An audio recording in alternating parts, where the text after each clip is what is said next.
Hi, Robert Kehoe here, back again for another Risk Radar. VMware vCentre critical vulnerability with ransomware being deployed, but only as a smokescreen. Yes, quite an interesting attack this week has been identified by security researchers. It is believed that a China-backed APT group has been targeting a critical vulnerability in VMware vCentre. This specific vulnerability allows a directory traversal and eventually code elevation privileges and scores a 9.8 on the CVSS score, has been used by this Chinese APT gang. Interestingly, it seems that their initial target was to deploy a backdoor, and only after they had successfully done that did they then deploy ransomware.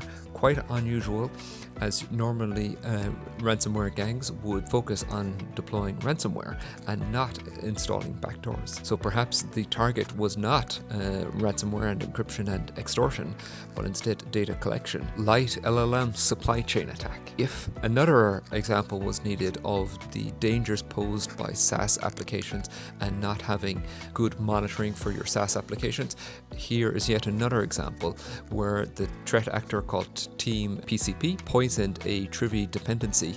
This allowed a cascading through the LiteLLM into over 2,500 organizations' build pipelines. Key takeaway here for CISOs is to consider CI/CD pipelines to be critical systems and that have often excessive access to many other systems.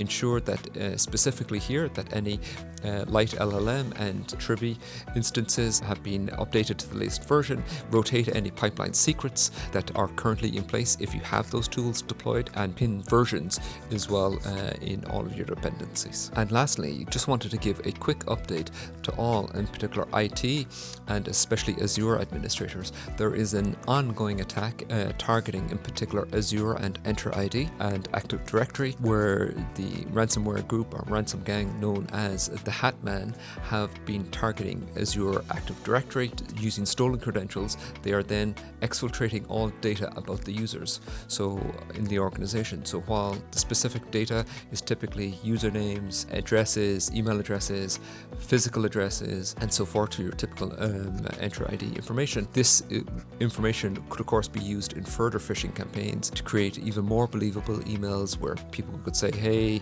they talked to your boss Susan yesterday, she said to talk to you directly and get this information directly from you or to authorize this invoice. So these type of attacks, while often the information isn't critical, it can be used in further attacks. Key takeaway for CISOs is to ensure that MFA is enabled on Azure in particular and especially on Entra where there are administrator level privileges, and to ensure that all administrators have MFA without exceptions. And that's it for this week's Risk Radar. Stay safe and share this with your friends.